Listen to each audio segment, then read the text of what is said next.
ndabaramukije mu izina ry'umwami Yesu Kristo. Bene data, bibaye vyiza ko dushiraho ivyigwa bitandukanye. Ibi vyigwa bizokwama vyabonetse inshuro nyinshi kugira ngo bifashe benshi mu bijanye n'ivyo kwizera. Ni benshi bagiye babisaba yuko twogerageza kubafasha tugashira ibi vyigwa ku buhinga bwa none. Uyu munsi wa none bibaye vyiza rero ko dutangura iki gikorwa ku mugaragaro. Ndasaba bene data mwese aho muzoba muri cyangwa umuntu wese azokurikirana ibi vyigwa yuko vyogira aho bimuvanye naho bimushikanye. Ni vyigwa bikunzwe n'abantu cyane, bari bakunze kubikurikirana kuri WhatsApp, ariko ubu bibaye vyiza ko tubishira kuri YouTube kugira ngo bibe byofasha benshi mu buryo bushoboka. Ibi vyigwa bizofasha benshi na cyane cyane abantu bariko baragira ibibazo bitandukanye muri Bibiliya. Ugasanga bariko barabaza ibibazo kenshi na kenshi usanga bagiye babeshwa mu mashengero atandukanye baba barimwo, dore kukuri kwagiye kuranyegezwa. Ubu rero bibaye vyiza duhagurutse ivyigwa by'ubuhanuzi kugira ngo abantu bamenye ukuri. Ni vy'ukuri ni benshi bagenda bavuga yuko bazanye ukuri, ariko burya ukuri gusuzumirwa muri Bibiliya. Ubwo rero tugiye kugenda intambwe ku yindi. Nico gituma dusavye abantu bose igihe bariko barakurikirana ibi vyigwa bazoze barifashisha Bibiliya zabo zibe ziri hafi yabo kugira ngo tujane. Bazokuramwo inyishu z'ibibazo bagenda bahura navyo babazwa na bagenzi babo bari mu madini atandukanye. Ubwo rero uyu munsi topic tugiye kuganirako cyangwa icigwa nyezina tugiye kuganirako ni topic ikomeye cyane, ikunze kuzunguza imitwe y'abantu benshi cyane. Topic y'ubumana bwa Yesu Kristo. Ese koko Yesu ni Imana? Ico ni kibazo gikunze kubazwa n'abantu bo mu madini atandukanye. Ese mu vy'ukuri Yesu Kristo nimba ari Imana? Imana data twese nayo bite vyayo? Hari Imana zingahe? N'abantu bakunze kubaza ivyo bibazo bitandukanye. Ese mu vy'ukuri Yesu Kristo koko n'umuntu buntu? Dore ko Bibiliya ivuga yuko ari umwana w'umuntu. Ahandi naho Bibiliya ikagaruka ikavuga ngo ni umwana w'Imana. None ivyo ni biki? Ubwo usanga kenshi bigenda biragora abantu kubitahura. Ariko rero dusubije amaso inyuma, iki kibazo ntigitanga uyu munsi. No mu gihe ca Yesu ubwiwe bagiye baramugira ko ibibazo bitandukanye. Muravyibuka abaza ati none mwumva bamvuga ngo iki, banyita ngo iki? Bamwe bati twumva hano hanze bakwita Yohana Umubatiza, abandi ati uri Eliya, abandi aturinde n'ibindi. Ubwo agaruka kubigishwa wewe bobo azi ko yagendanye nabo. None mweho data wanje ko tumaranye iminsi tuzi nanyi, mweho munyita ngo iki? Nabo muribuka yuko vyabagoye kugira ngo bamumenye. Petero wenyene niwe yashoboye kujya umutima amenyo, aravuga ati uri Kristo. Nawe muribuka inyishu yamubwiye ati si uvyihaye wewe, ibi si wowe uvyihaye, ibi ikugira bitahure ubihawe na mpwemu yera. Kubwo mpwemu yera rero nifuza yuko twebwe natwe twobihabwa muri aka kanya, maze tugatahura ubu Yesu Kristo, tukamenya ubumana bwiwe. Kuko nitwamumenya neza niho tuzomenya uwo twizera uwo ari we, kandi twamara kumumenya neza tukamwizera azoduha agakiza. Reka dusenge Imana. Data wa twese uri mu ijuru, urakoze ubwo udufashije tukaba tugeze muri aka kanya turi bazima. Tugiye kwiga ijambo ryawe, tugiye kurikurikirana akarongo ku kandi, na cyane cyane tugeze ku cigwa gikomeye cyane, ari naco duhereye ku bwa mbere, icigwa cyo kugutahura wewe, kugira ngo tubanze tukumenye wewe. Nitwamara kukumenya wewe, ibisigaye nukuri turazi neza yuko bizotworohera. Tumaze kukumenya tukamenya na mpwemu wawe yera, maze ukamudusesamwo akatwuzura mu mitima, tuzotera intambwe nta kabuza. Nico gituma tugusabye Yesu Kristo kugira ngo umushungurure muri aka kanya uwo mpwemu yera atuze mu mitima, maze ijambo tugiye kwiga libe ryoshobora kutwinjira mu mitima, maze dushobore kumenya uhuriwe neza, mpwemu wawe adutahuze, maze dushobore kukwamamaza tukuvuge hirya no hino, dore ko arico gikorwa wasigiye abigishwa bawe, maze tukwamamaze, maze ugarutse uzoduhembe igitsibo c'ubugingo. Tubisenze twinginga dutakamba mu izina ryawe Yesu Kristo, amen. Murakoze cyane. Nk'uko rero nabivuze, tugiye gutangura na topic nyezina, ubumana bwa Yesu Kristo. Ese Yesu ni Imana koko? Turagenda turabe ku tugingo dutandukanye, turabe ku ngingo imwe. Ingingo rero yose tuza turacako, ndabasabye mugikurikirane, murabe mu by'ukuri Biblia ivuga iki, maze dushobore kubona by'ukuri ese koko izi ngingo tugiye kuvuga ko zoba zihishura koko Yesu ari Imana. Babandi none bavuga yuko atari Imana, bakamwita umuntu cyangwa se bakamwita uko yishakiye, bamwe bakamwita intumwa, ndetse ugasanga banamurutisha n'izindi ntumwa zindi. Ese boba bahera hehe? Bahera he? Ubwo rero ico nico tugiye kuraba. Tugiye guca ku tugingo dutandukanye, maze turabe mu by'ukuri ukuri kuri hehe ku bumana bwa Yesu Kristo. Ubwa mbere tugiye kuraba ku kagingo ka mbere katwereka uburyo Yesu ariwe ababarira ivyaha. Kandi turabizi neza yuko nta muntu buntu nkuko jewe ndi canke wewe uri, nta muntu buntu ashobora kubabarira ivyaha. None mu by'ukuri nimba Yesu ashobora kubabarira ivyaha, yoba ari Imana? Turaje turabe amasomo. Ndaza ndatanga ndasomamwo amwe, ayandi nayo ndaza kuyatanga kugira ngo abanyumviriza babe boshobora kuza barayasoma bitonze buke buke. Nico gituma nababwiye ko igihe turiko turaraba ivyigwa byo bavyiza tukiyegereza Biblia, kuko hari amasomo mwamwe nzoza ndatanga mukaza kuyasoma mwitonze buke buke. Isomo rya mbere ngomba mpereko, reka nyaragase nje mu vyakozwe n'intumwa igice ca 5 umurongo wa 31. Turabe aha hantu mwibuke akagingo tugiye kuraba ko mu by'ukuri Yesu arababarira ivyaha. 5 umurongo wa 31. Uwo Imana Imana yamushize hejuru n'ukuboko kwayo kw'iburyo ngo abe umukuru n'umukiza, ngo ahe Abisirayeli kwihana no guharirwa ivyaha. Mwibuke topic turiko turaraba ko no guharirwa ivyaha. Ese Yesu niwe aharira cyangwa se Imana Data wa twese niyo iharira? Turabe Biblia ibivuga hiki. Nitwasanga Yesu ashoboye guharira, azoba ari Imana. Isomo likurikira, mwibuke topic turiko ni ivuga ngo Yesu arashobora kubabarira ivyaha.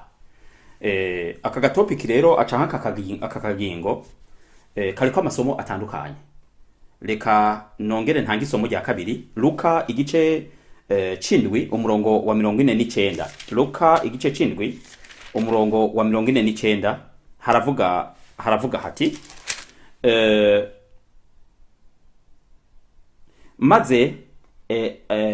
maze abasangira nawe batangura kwibaza atuyu ninde kwaharira ivyaha? Uyu ninde kwaharira n'ivyaha? Abo nabariko barasangira nawe. Mwibuke iki gitekerezo nica wa mugore yaza, wa mugore ya Maria yaza kuri Yesu akamusiga amavuta yatamira na gose amwe y'igiciro gikomeye cyane, gushika hamubwira ati genda ivyaha vyawe urabihariwe. Abantu bari ngaho vyabateye kwibaza, uyu ni muntu ki ashobora kubabarira ivyaha? N'umuntu ki? Murashobora kwifashisha yandi masomo atandukanye nka Mariko igice ca 2 umurongo w'indwi. Murashobora kwifashisha Luka igice ca 5 umurongo wa 24 na Luka 5:21. Mushobora kubona aya masomo yose yuko Yesu ashobora kubabarira ivyaha. Ikibazo ni natwe dushobora kwibaza nk'aba bantu bari kumwe na Yesu, bari basangira nawe, bashobora kwiba nabo bari bajije n'umuntu ki ameze nk'uko kwanje nk'uko kwawe, ushobora urashobora kubabarira ibyaha nawe? Cyangwa se ni yihe ntumwa hagati ya Mose, Eliya cyangwa se n'izindi ntumwa zindi?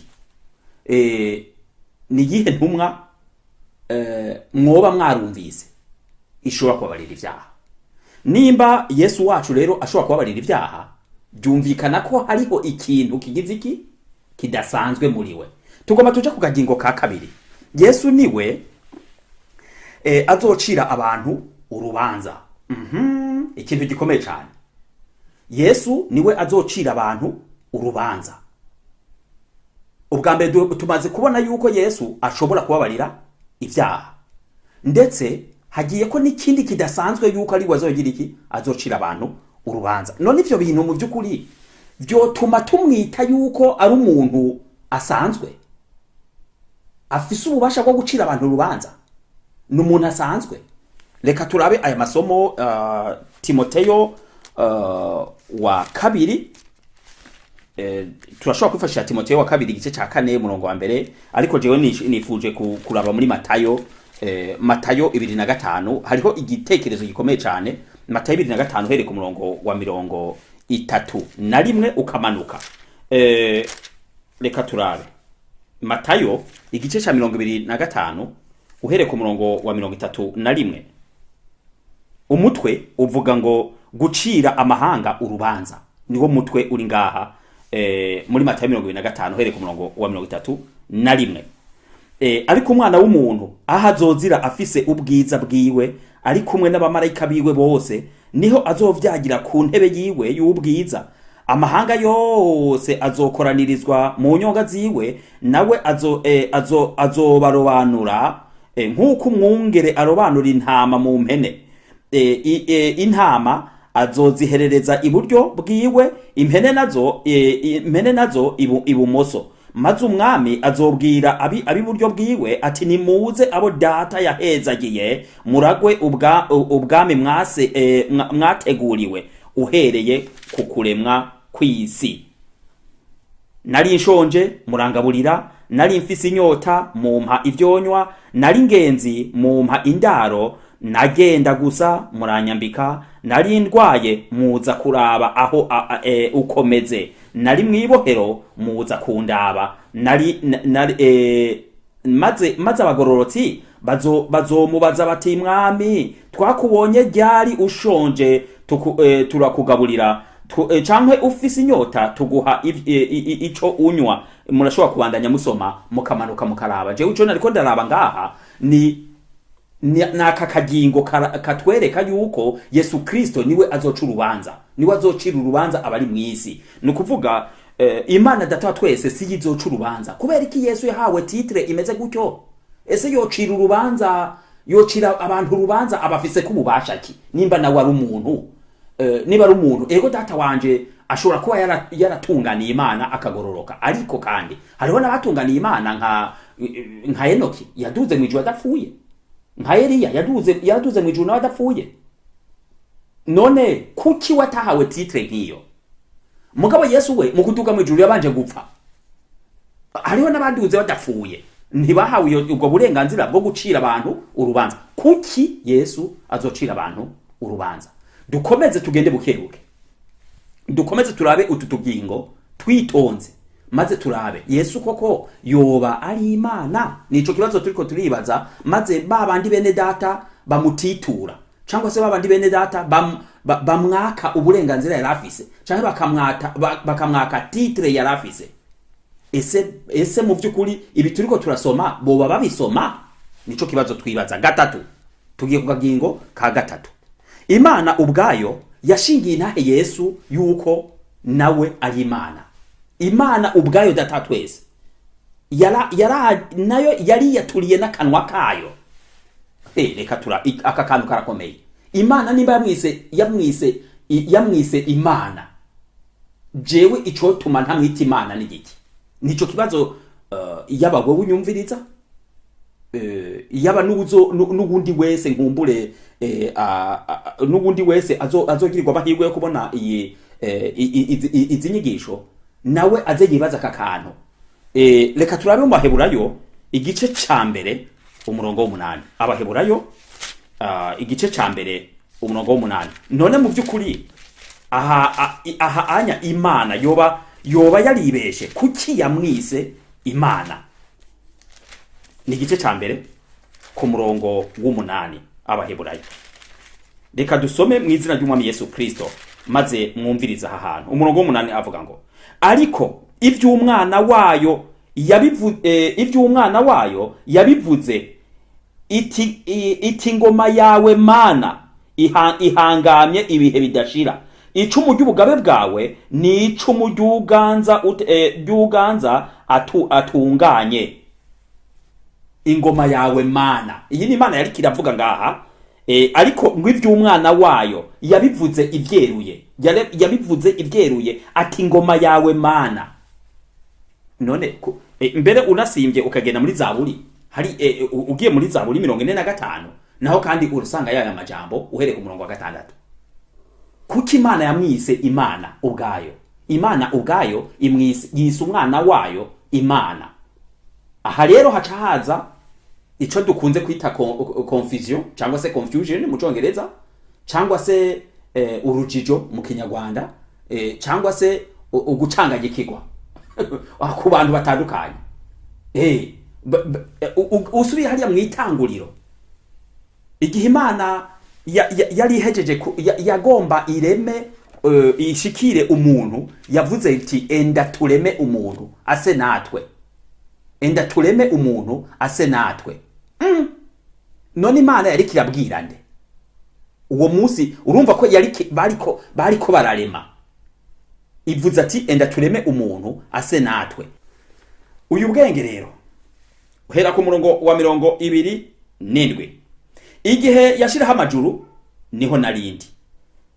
Mwumvirize ico ngoma mvuge, ni ikintu kidasanzwe. Imana igihe yari kirashiraho amajuru, igihe Imana yari kirarema, jewe narindi hari. Ese uyu tumwita umuntu yari kumwe n'Imana iri kirarema? Na Adamu wewe atararemwa, wewe akaba yarahari. Uyu ninde? Reka turabe.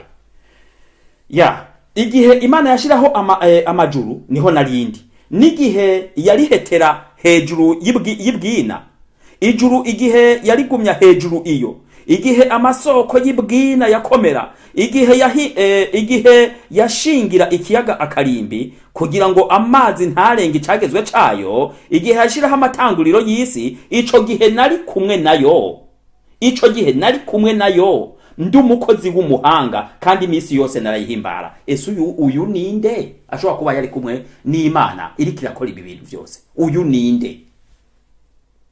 17 Yohana turabe umurongo wa 5. Uyu ni Yesu yivugiye n'akanwa kiwe aya majambo. Yohana igice ca 17 umurongo wa 5 yavuze aya majambo akomeye cyane. Yavuze ati nanone data unshimagizanye nawe, unshimagirishe bwa bwiza nahoranye ndi kumwe nawe isi itararemwa. Ubu yishingiye ntahe yuko isi itararemwa yari kumwe n'Imana. Imana nayo twabonye hariya mu itanguriro yabwiye yari kirabwira ubundi bari kumwe n'ubwo itamuvuze mu izina, ivuga ati dore wa muntu aracumuye, abaye nk'imwe muri twebwe. Twaduze ruguru naho mu Baheburayo tubona Imana yise Yesu ngo Yesu umwana wayo, imwise ngo nawe ni Imana. Murumva ibi bintu aho urucomekerane rwavyo turiko turaraba kugira ngo turabe mu by'ukuri Yesu yoba ari Imana. Nivyo turiko turasuzuma maze duheze turabe maze dusobanukirwe ubumana bwa Yesu Kristo. Mu by'ukuri ibi bizodufasha kuba twoshobora kugenda hanze, kuko tumaze kumumenya tuzogenda tumuvuge. Abatamuzi ni benshi bariko barahura n'ibibazo, ni benshi cyane hirya no hino ku isi. Usanga bamufata uko bashatse, bamutitura uko bashatse, usanga bamwituka canke kuriya. Kandi nibi ndiko ndavuga ndazi nubwo ndiko ndabisoma ndabikura mu mirongo, ntihazobura abashobora kubititura cyangwa se bakabifata minenegwe, cyangwa se bivanye nuko ndiko ndavuga bidahuye na kamere zabo. Ariko ukuri nuko kandi niguhinduka. Reka tuje imbere. Hari ikintu kidasanzwe kandi tugomba turabe kuri Yesu Kristo. Ntagira intango, ntagira n'iherezo. Tugiye ku topic ka gatanu. Katwereka yuko Yesu ntagira intango, ntagira niki, ntagira n'iherezo. None uwo atagira aho atangurira, atagira naho ahereza. Mu yandi majambo yitwa uhoraho. No kuvuga mu yandi majambo nico izina ryiwe aca yitwa ndiho. Kuko uwo atagira aho atangurira, ntagire naho ahereza. Reka nkumbure hariho bovuga ati nkumbure tuko turabivuga bidafise naho vyanditse. Ivyahishuriwe Yohana igice ca mbere umurongo wa 17. Ivyahishuriwe Yohana, uyu ni Yesu ubwiwe yishingiye intahe ubwiwe. Yesu agomba atwihishurire wenyene atubwire yuko ari uhoraho. Agomba nawe yivuge. Hejuru twabonye Imana imuvuga, mugubuho nawe agomba yivuge. Ni Yesu yoba ari Imana koko? Itanguriro rimwe umurongo wa 17. Ndamubonye, ubu ni Yohana, nikubita imbere y'inyundo ziwe nk'upfuye, maze anshira ku kuboko kw'iburyo ati ntutinye. Uwo niwe agomba yivugire wenyene. Aravuga ati ntutinye, jewe ndi wa mbere kandi ndi uw'iherezo, kandi ndi muzima. Nari narapfuye kandi raba mpora ndi muzima ibihe bidashira. Mfise imfunguzo z'urupfu nizi kuzimu. Haleluya. Uyu adushingiye intahe yari yarapfuye. Wa wundi twirirwa tuvuga ko yapfuye. Ujya mugatubwiye yuko ntagira intango, ntagira niki, ntagira n'iherezo. Aya masomo urashobora ni menshi. Urashobora no gusimbira muri kabiri, ivyashuwe kabiri umurongo w'8. Urashobora gusimbira muri 22 iriryo reka darisome 22:13. Naho nyene arayishingira intahe wenyene. 22:13 aravuga ati ndi Alpha na Omega. Ndi Alpha na Omega, uwa mbere n'uwa nyuma, itanguriro n'iherezo. Yesu Kristo arakomeye gose. Abamaze kumutahura n'abamumenye mufise amahirwe akomeye cyane. Mufise amahirwe akomeye cyane kuko turaje tugere no ku kagingo kukuntu ariwe azotuzura nubwo twoba twarapfuye. Haleluya. Dufise amahirwe akomeye cyane. Icompa nuwo ataramumenya ahubwo akamumenya, akamutahura. Dufise amahirwe akomeye cyane. Ni Alpha na Omega. Ni tanguriro, niwe tanguriro rya vyose, ni nawe herezo rya vyose. Mushobora gusoma amasomo atandukanye. Yohana 8:58 naho harabitwereka. Reka dukomeze twihuta maze turangize utugingo twose kugira ngo tube twoshobora kumenya Yesu wacu neza. Aho ngereye ngaha, aho ngejeje hano, nizera ko maze kuronka ibitari bike biguhishurira Yesu wariwe, biguhishurira ko Yesu mu by'ukuri ari Imana. Wewe wamumenye, mukomereko, mugumye. Ujya nawe ataramumenya, kora ibishoboka byose umumumenyeshe. Azogutera imigere yego, azosubiza uku yego, ariko nubwo yotera imigere, wewe igikorwa si cawe. We kora ico Yesu yakubwiye, genda gusa ubibe. Genda ubibe, umubwire, umuhereza amasomo asome. Umunsi urizira mu gitabo cy'umusiguzi tubwirwa yuko kujya utamenya uburyo amagufa akurira mu nda y'umuvyeyi atwaye inda, niko udashobora kumenya amajambo wabwiye umuntu ujya kurira muri we. Mubwire, umwereke yuko Yesu ashoboye vyose. Niko kagingo tugezeko. Yesu ashoboye vyose. Haleluya. Abo oye bumva yuko adashoboye ni bibazo. Mugabo twebwe Yesu wacu twizera ashoboye vyose. Ivyo navyo dushobora kubibona mu butumwa bwiza bwa Yohana igice ca 11 uhereye ku 38. Yesu ashoboye vyose. Aka kagingo sindagateba ko cane ahubwo ngo masimbire ku kandi gakomeye cane. Nifuje yuko twoshobora kurabira hamwe. Yesu niwe azotuzura ku munsi w'umuhero. Yesu niwe azotuzura ku munsi w'umuhero. Aka kagingo karakomeye gose aka. Nta muntu ashobora kuzura abantu adafise ububasha kuri bo. Ntibikunda. Yohana 11:25 ubutumwa bwiza bwa Yohana, injiri nyeranda yanditswe na Yohana mu gice ca 11 umurongo wa 25 haravuga aya majambo meza cyane. Yesu aramubwira ati ni jewe kuzuka n'ubugingo, unyizera naho yoba yarapfuye azobaho, kandi uriho wese anyizera ntaho azokwigera apfa gushitsa ibihe bidashira. Urizeye ivyo? Nawe ategome mugenzi, nizeye kuri Kristo umwana w'Imana, umwe wo kuza mw'isi. Haleluya, haleluya. Yesu naho woba warapfuye, iri sifi yuko umwizera gusa, uhamagarirwa kumwizera gusa, uzobaho. Ndetse ibi ni navyo Imana yatubwiye.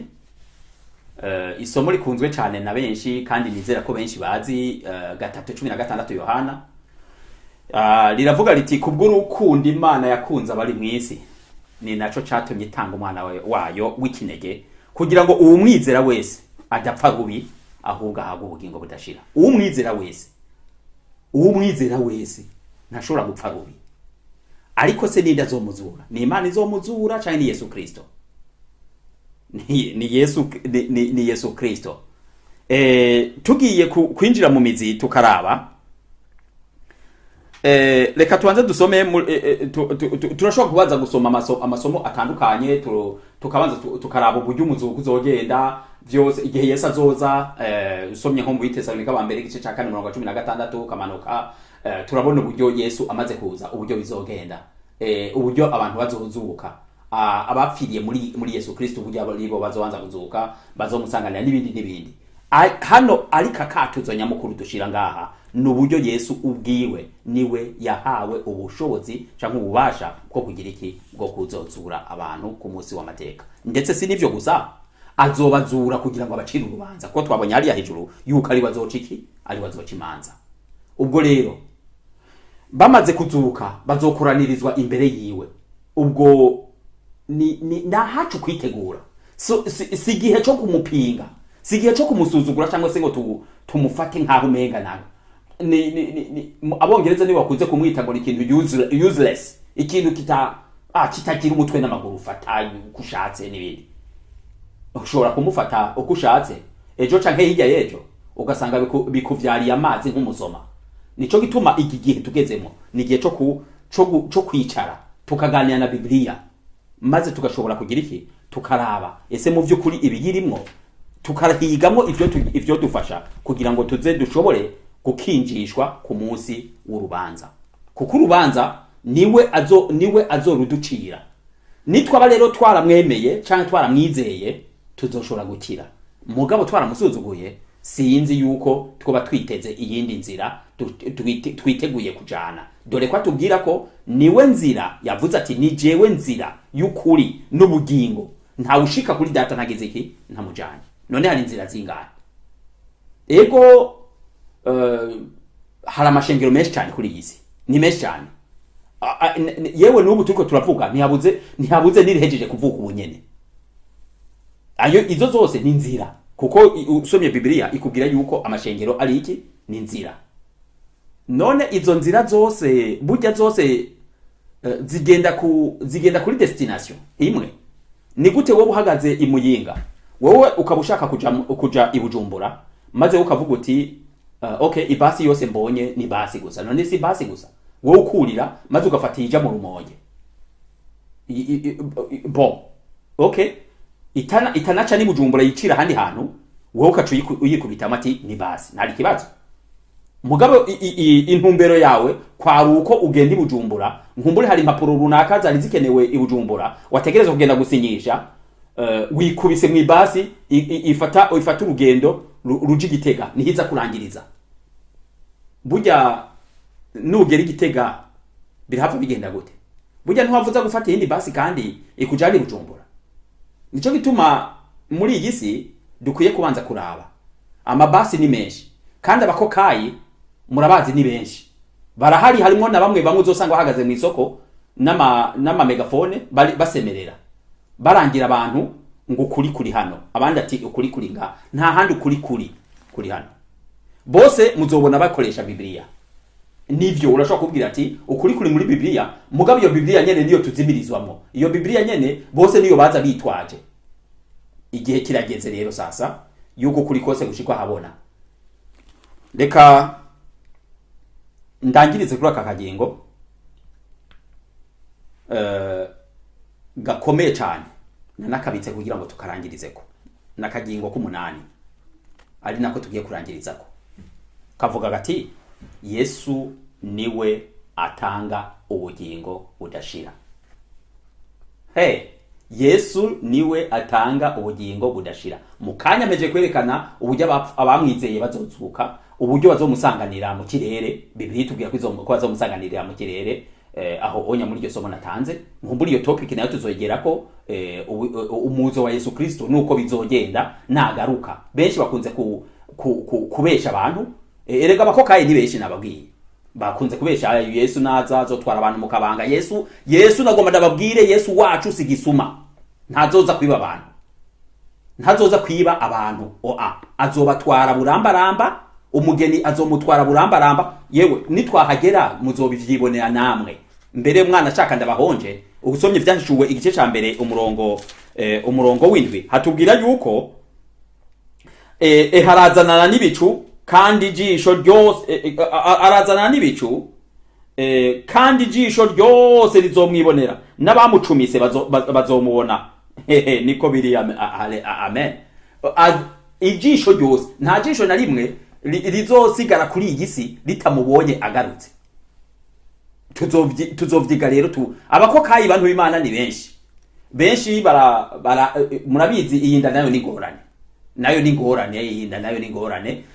Burya navyo biragoye, ariko nobabwira ukuri, mujane na jewe step by step, intambwe ku ntambwe, akagingo ku kagingo. Icigwa cyose kizoba caje tuzokoresha Bibiliya, tugende bukebuke maze turabe. Hari benshi bipfuje ko ibivyigwa vyoshigwa ku mugaragaro, biratanguye kandi Imana idufashije bizokomeza. Reka turangize aka kagingo maze duheze dusozere. Yesu niwe azoduha ubugingo budashira. Yohana 3 umurongo wa 36 turashobora kwifashisha n'ahandi hatandukanye maze dusome aya majambo akurikira. Yohana 3 umurongo wa 66, uwizeye umwana arafise ubugingo budashira, ariko utumvira umwana ntazobona ubugingo, ariko uburake bw'Imana buguma kuri we. Yesu Kristo niwe azotanga ubugingo budashira. Nkumbure murashobora no kuja no muri cya kiganiro yagirana na Nikodemu mu gice ca 3 muri Yohana. Mugashobora kuraba hariya muri kiya kiganiro yagiranye nawe. Yesu yaramuhishuriye neza, mushirira ku mugaragaro. Nikodemu aramubwira ivyo sagaseseshwa rumuri. Murashobora kubibona muri Bibiliya yose ahantu hatandukanye. Yohana 3:16 naho arabitubwira ko igi somo nakunze kurigarukako kuko rikunzwe n'abantu benshi. Kubw'urukundo Imana yakunze abari mwisi cyane, ni nago gwatumye itanga umwana wayo w'ikinege, kugira ngo uwumwizera wese, uwo Yesu nyene, kugira uwumwizera wese atarimbuka cyangwa adapfa rubi, ahubwo ahabwe ubugingo budashira. Ubugingo budashira bubonerwa muri Kristo gusa. Ushobora gufata iyindi nzira, birashoboka. Wowe ukifatira iyo ushatse, iyo ni shwa yawe, n'amahitamwo yawe, ariko ubugingo budashira tubufise mu mwana wayo Yesu Kristo. Mariko 16 umurongo wa 16. Ese Yesu Kristo yobariwe koko atanga ubugingo? Mariko igice ca 16 umurongo wa 16 haravuga hati, uwizera akabatizwa azokizwa, ariko utizera azotsindwa n'urubanza. Uwizera akabatizwa, ibi nivyo Nikodemu yabwiwe yuko yemera mpwemu yera. Igihe ariko arabwirwa ibijanye n'umuyaga uburyo uhuhuta n'ibindi, yabwiwe yuko ntushobora kubona ukuntu huhuta oya kiretse ubonye ibikorwa vyawo ivyo ni ibikorwa vya muhemu yera arinza akuzamwo uburyo akora muri wewe. Hanyuma ikindi yabwiwe kandi ikindi gikomeye yuko ategerezwa kubwira iki, ategerezwa kuvyagwa n'amazi, ategerezwa kubatizwa. Ica gatatu yabwiwe kirakomeye cyane, muhere ku murongo wa 14 muri Yohana 3 umurongo wa 14 kumanuka, yahawe ikigereranyo c'inzoka Mose yamanitse mu bugaragwa. Kijya anya cagereranya iki? Amaraso, cagereranya amaraso. Nukuvuga Yesu Kristo yategetswe kudusesera yategetswe kudusesera ku musaraba. Nukuvuga ivyo bitatu. Reka tugende muri Yohana wa mbere, Yohana wa mbere igice ca 5 dusome guhera ku murongo wa 6 maze turabe. Yohana wa mbere igice ca 5 duhere ku murongo wa 6 turabe. Hano ivyo mpeje kudondagura uko ari bitatu Yohana yabigarutseko muri aya majambo akurikira. Yohana wa mbere reka mpere ku murongo wa kangahe, ku murongo wa 5. Ninde atsinda isi? Nuwizera yuko Yesu ari umwana w'Imana. Niwe Yesu Kristo yaje agaca mu mazi no mu maraso. Niwe si mu mazi yonyene, ariko ni mu mazi no mu maraso. Kandi mpwemu niwe abishingira intahe kuko mpwemu ari uw'ukuri. Ni bitatu. Ivyo ni bitatu. Ntushobora kubitandukanya uko ari bitatu. Oya. Reka nkumbure dusome tubandanye hepfo turabe. Ko twemera intahe nishimwe uwo n'umurongo w'9. Ko twemera intahe ishinzwe n'abantu, intahe y'Imana yo nagaheta. Kubwo intahe y'Imana, kuko intahe y'Imana ari uko yashingiye intahe umwana wayo. Uwizera umwana w'Imana niwe afise iyo ntahe muri we. Utizera Imana aba ayigize umubeshi kuko atemeye intahe Imana yashingiye umwana wayo. Icari gikenewe ni umurongo wa 11 twongere dushingire ya ntahe, nako twongere dushingire intahe vya bintu bitatu. Kuko iyo ntahe ariyi nuko Imana yaduhaye ubugingo budashira, kandi ubwo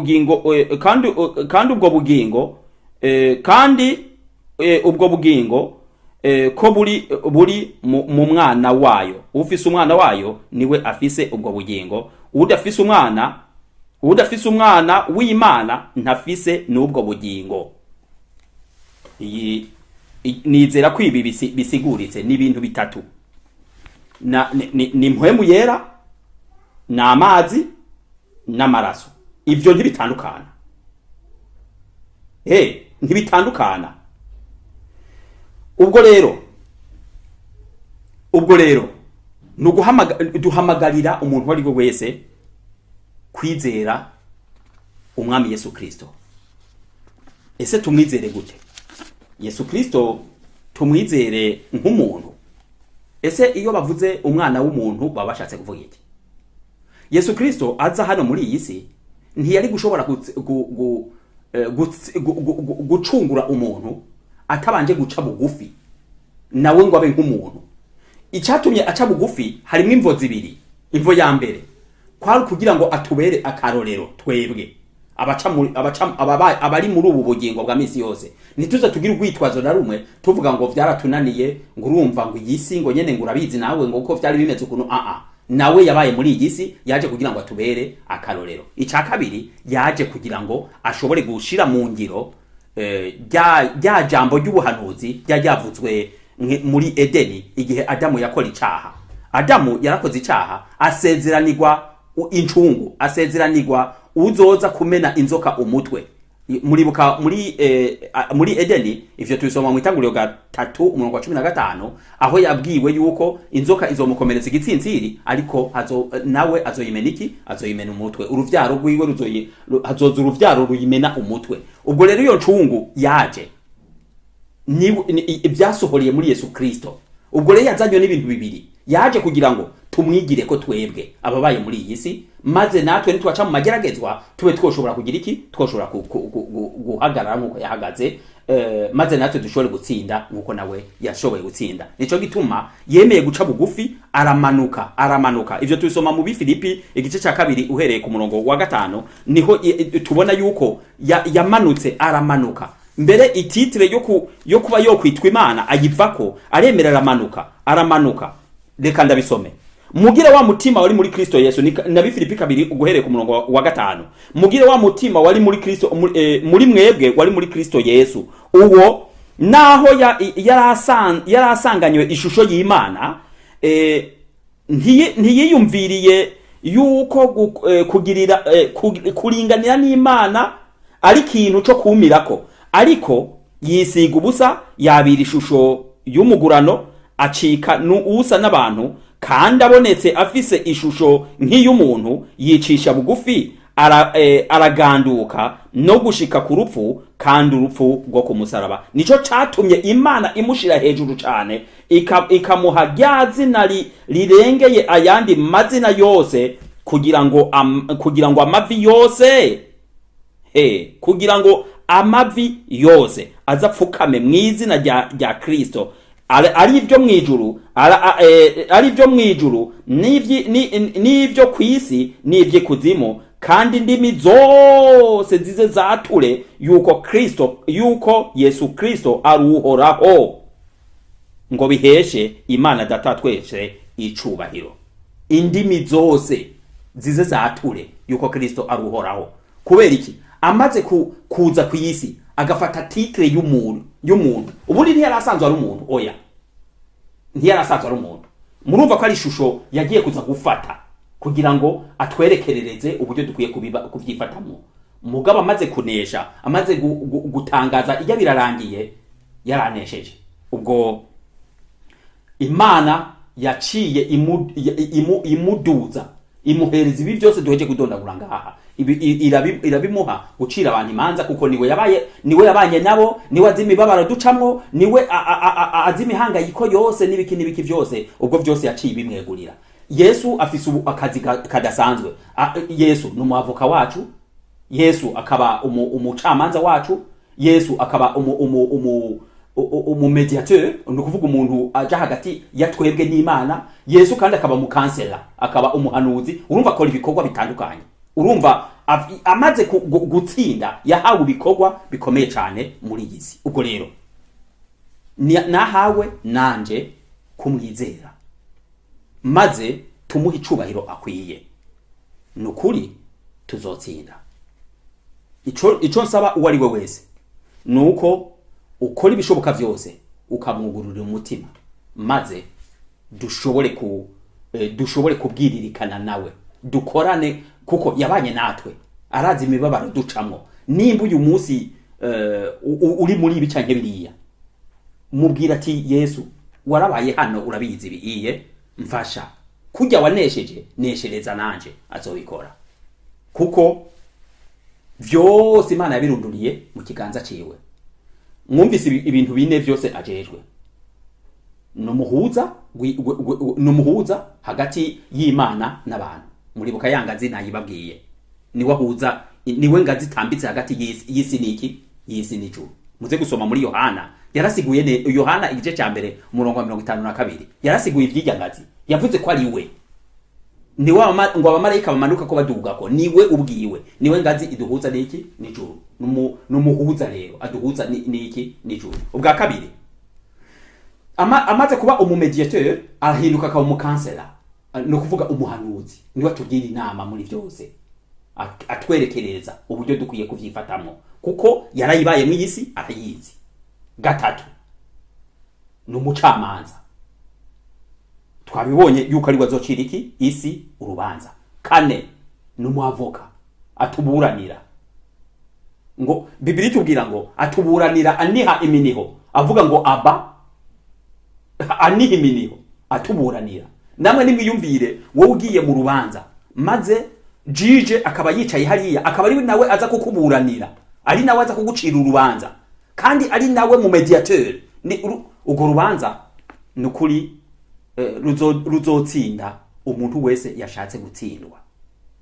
Amahoro ya Kristo arushize kubana namwe, kandi ndasenga cyane kugira ngo tumutahure uyu Yesu, tureke kumufata nk'uko bamwe bamufata.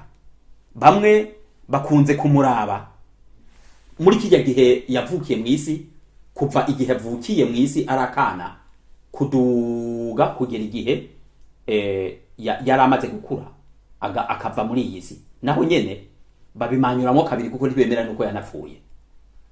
Abo ni igipande kimwe. Abandi nabo bemera yuko yahozeho kuva na mbere, yaramyeho mugabo amaze gusubira mu ijuru umurima jejwe ntawo bazi. Iyo ni topic yindi tuzokwiga. Ese Yesu amaze gusubira mu ijuru yaciye aja gukora iki? Mu minsi iri imbere tuzovyiga. Ese Yesu mbere yuko aza mu isi, mbere yuko aza mu nda mwa Mariya akavuka nk'uruyoya, yarari hehe? Twabibonye aho we yavuze ati data unshimagizanye bwa bwiza nahoranye isi itararemwa. Usomye mu bice bitandukanye ngaha anya Yesu yagiye aravuga, hari naho yavuze ati Aburahamu atarabaho jewe nari ndiho. Yarashatse kuvuga iki?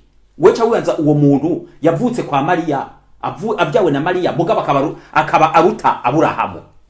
Uyo oye burya ntateye amakenga. Camwibaza igihe bashaka kumutera amabuye. Avuze bamuhoye ngo iki? Bavuze ati kubw'ibikorwa byiza ntitugutera amabuye, ariko ico tugutera amabuye nukuri umuntu tukuzi naho uvuka hajya, mugabo ukaba wigereranije n'Imana. Kuko ivyo yarababwiye koko aberurira abereka yuko ari iki, yuko ari Imana, gushika hababwira ijambo rya nyuma riri muri Yohana 10:30, akababwira ngo jewe na data turi umwe. Yo muze kusoma imirongo ikurikira, barashangashiwe bashaka kumutera amabuye kubera ngo yigereranije n'iki, n'Imana. Ese koko mu majambo duheje kuraba ubugene, ese twebwe ijambo twokoresha cyangwa se ururimi twokoresha nuruhe mu kugira ngo tuwe twoshobora kuvuga Yesu? Twomuvuga ko ari umuntu kandi yahozeho isi tararemwa, kandi ibintu byose byo kwisi byaremwe nawe. Murasoma muri Yohana ubutumwa bwiza, muze gusoma igice ca mbere umurongo w'10, ngo yaje mu isi ariko isi ntiyamumenya, kandi isi yari yaremwe nande? Yaremwe nawe. Ni ibibazo bikomeye cyane. Tureke kuba impumyi kugera muri ugo rwego. Reka Yesu tumuhe icubahiro akwiye, maze nawe azoduhe ubugingo. Reka dusenge. Data wa twese, urakoze cyane ubwo uturongoye muri iki cigwa tukaturangije amahoro. Duheje kwiga ku mwana wawe Yesu Kristo, duheje kwiga uburyo Yesu Kristo yahozeho isi itararemwa, ndetse n'igihe twari Adamu yaragiye kugwa mu caha, intsinzi yari yaramaze gutegurwa kuva mbere na mbere yuko nacumura Yesu Kristo azoza akamucungura. Ivyo vyizwe imbere yuko Adamu aremwa. None igihe Adamu acumuriye, kubera byari vyizwe mbere, byabaye vyiza ko Yesu Kristo yitanga araza aramucungura. Ubwo rero ubwo tumutahuye Yesu Kristo yuko mu by'ukuri ari Imana ahubwo atari umuntu nkuko benshi bavyiyumvira, endatahuza n'aba bose bagifise inkeka kuri we, bagikekeranya kuri we, ubasukire muhemu wawe yera, maze abahishurire, maze tube twomuha icubahiro akwiye, maze nitwamara kumuha icubahiro akwiye duhere ko tumwamamaze hirya no hino. Nivyo dusenze twinginga mu izina rya Yesu Kristo, amen. Nimba ufise ico ushaka kubaza, turifuza yuko woduhamagara. Dufise WhatsApp nimba ariyo yokorohera, kubari mu mahanga, akamenyetso ko guteranya 6 wongeye ku igiharuro 4 37 4 5 9 4 8 3. Imana ibahezagire. Mwari kumwe na mwene so Alexis Nsabimana. Murakoze.